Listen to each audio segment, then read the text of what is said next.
എങ്ങനെങ്കിലും ഒന്ന് ശരിയാക്കണം. നമ്മളിപ്പോൾ പോകാൻ പോണ ആളാരാന്നറിയോ? ഗംഭീര സംവിധായകനാ. അയാളുടെ അടുത്ത് കുറച്ച് ബഹുമാനത്തിലൊക്കെ നിൽക്കണം. മനസ്സിലായാലോ? എൻ്റെ ഈ അല്ല, എനിക്ക് ചെയ്യണം, അതല്ല ചെയ്യണം. പക്ഷെ അവിടെ ചെന്നിട്ട് അയാളുടെ അടുത്ത് ബഹുമാനത്തിൽ നിൽക്കുക, പറഞ്ഞൊക്കെ ചെയ്യാം. ബാക്കിയൊക്കെ എൻ്റെ കയ്യിലാണ്. പെർഫോം ചെയ്യാം. നോക്കാന്നല്ല, ചെയ്യണോ? നടക്ക്, ശരിയാക്കി തരാന്ന്. ബഹുമാനം ബഹുമാനം വേണം കേട്ടോ. സാറേ നമസ്കാരം. നമ്മളെ സ്ക്രിപ്റ്റിനകത്ത് ഒരു പട്ടാളക്കാരന്റെ വേഷമില്ലേ? ഉണ്ടോന്നോ? ഉണ്ട് ഉണ്ട് ഉണ്ട്. ആ വേഷം ചെയ്യാൻ വേണ്ടി വന്ന ആളായത്. ഇയാളോ? പണ്ട് എൻ്റെ കൂടെ വോളിബോൾ കളിക്കാൻ വന്നീൻ പഠിക്കാൻ. അത് നടന്നിട്ടില്ല. പിന്നെയാണ് പട്ടാളത്തിലൊക്കെ പോയത്. ഇയാളൊക്കെ എവിടെ? ഇയാളൊന്നും ഈ ക്യാരക്ടറിന് പറ്റില്ല. ഇത് ഇയാൾ ഒറിജിനൽ പട്ടാളക്കാരനാ. 2 ഡയലോഗ് മൂപ്പർക്ക് പറഞ്ഞു കൊടുത്തു കഴിഞ്ഞാൽ ചിലപ്പോ അത് ഒന്ന് 2 ഡയലോഗ് പറഞ്ഞു കൊടുക്കും. മൂപ്പരും ചെയ്തുകൊണ്ട്.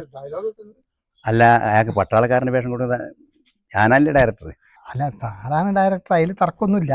പക്ഷെ സാർ ഒന്ന് 2 ഡയലോഗ് മൂപ്പർക്ക് കൊടുത്തു. ഒരു അവസരം തരുമോ സാർ? ഉറപ്പുണ്ടോ?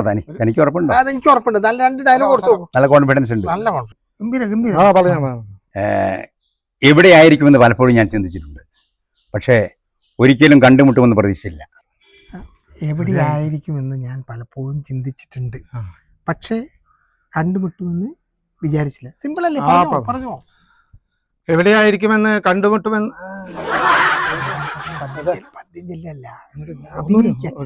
എവിടെയായിരിക്കുമെന്ന് ഞാൻ പലപ്പോഴും ചിന്തിച്ചിട്ടുണ്ട്. പക്ഷേ കണ്ടുമുട്ടുമെന്ന് വിചാരിച്ചിട്ടില്ല. പറഞ്ഞോ, മുഖത്തോക്കി പറയും. പട്ടാളക്കാരനാണ്, അതിൻ്റെ പവർ വേണം. എവിടെയായിരിക്കുമെന്ന് പലപ്പോഴും ഞാൻ ചിന്തിച്ചിട്ടുണ്ട്, പക്ഷേ പ്രതീക്ഷിച്ചില്ല. എവിടെ നിന്ന് കിട്ടിയടോ ഇയാളെ? അല്ല എന്താ പ്രശ്നം എന്നറിയാം ഇതിനകത്ത്. എനിക്ക് തോന്നുന്നത് സംഭവം ഈ ഡയലോഗ് ഒന്ന് മാറ്റി. ഈ പട്ടാളക്കാരൻ ഡയലോഗാ ഇത്? അല്ല, വേറെ ഡയലോഗ് പറയാലോ പട്ടാളക്കാരൻ. ഇത് പറയാൻ പറ്റില്ലെങ്കിൽ ഞാൻ വേറെ ഡയലോഗ് കൊടുക്കാൻ പട്ടാളക്കാരന്. പട്ടാളക്കാരൻ ഇത് പറഞ്ഞിരിക്കണതില്ല.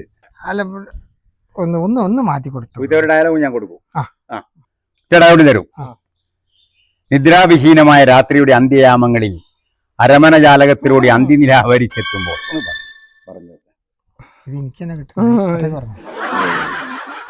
മറ്റേ ആദ്യത്തെ പറയട്ടെ. ആദ്യത്തെ ഇത് കുറച്ച് ഇത് വലിയ ആദ്യത്തെ പറയാം. അത് മറന്നുപോയല്ലോ. ഒരിക്കലും കണ്ടുമുട്ടുമെന്ന് പ്രതീക്ഷിച്ചതല്ല, എന്നാലും ഞാൻ ചിന്തിച്ചിരുന്നു. എന്തിന് കണ്ടുമുട്ടി അഭിനയൊക്കെ? മതി മതി മതി. ഇവിടെ വേറെ ആരും പിടിച്ചുകൊണ്ടുവാ. ഒന്നങ്ങോട്ട് മാറിക്കും. ഒന്നങ്ങോട്ട് ശരിയാക്കണം, കാര്യം ശരിയാക്കണം.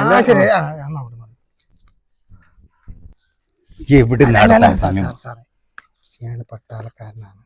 സാറിനെ സേവിക്കാൻ വേണ്ടി 2 കുപ്പിയൊക്കെ നമുക്ക് സെറ്റാക്കാം. എങ്ങനെയെങ്കിലും അയാളൊന്ന് അഭിനയിപ്പിക്കണം.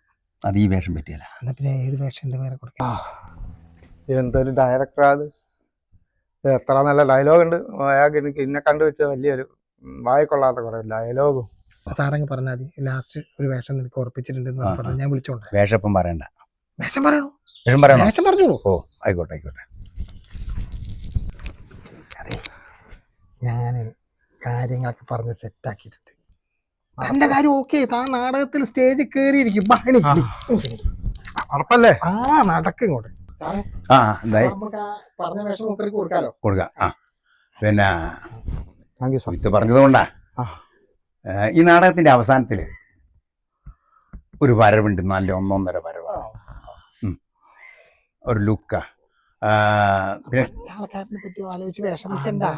പട്ടാളക്കാരൻ ഒരു വൃത്തിയായിട്ട ക്യാരക്ടർ. അതുകൊണ്ട് വേണ്ടാന്ന് ഞാൻ സാറിനോട് പറഞ്ഞ. ഈ താടി ഒന്ന് പറഞ്ഞു. അതായത് താടിയും മീശയൊക്കെ അങ്ങ് എടുക്കണം. അതിന് പ്രശ്നം തയ്യാറാണല്ലോ? അതൊന്നും സാധനല്ല. എനിക്ക് നാടകത്തിൽ അഭിനയിച്ചാൽ മതി. ജീവിക്കാൻ വേണ്ടി ഞാൻ മരിക്കാനും തയ്യാറാ. അതൊരു ട്രാൻസ്ജെൻഡർ വേഷം. അതായത് മീശയും താടിയൊക്കെ എടുത്ത് മേക്കപ്പ് ഒക്കെ ഇട്ട് നല്ല കുട്ടപ്പനായിട്ട് ചെറിയൊരു ലിപ്സ്റ്റിക്കും കണ്ണൊക്കെ എഴുതിയിട്ട് സ്റ്റേജ് മിങ്ങിൽ ഇങ്ങനെ നിൽക്കും.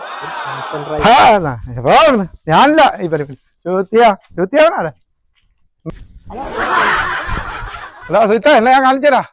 നീ എത്ര കുപ്പി എന്നോട് വാങ്ങി അതിന്റെ കണക്കൊക്കെ. അതാ ഡയറക്ടറെ, നിങ്ങളെ പേരും പറഞ്ഞ മാസം എന്നോട് വാങ്ങിക്കൊള്ളാറുണ്ട്. അത് ഞാൻ ശരിയായി തരാം. സുഹിത്തേ, എവിടെയാ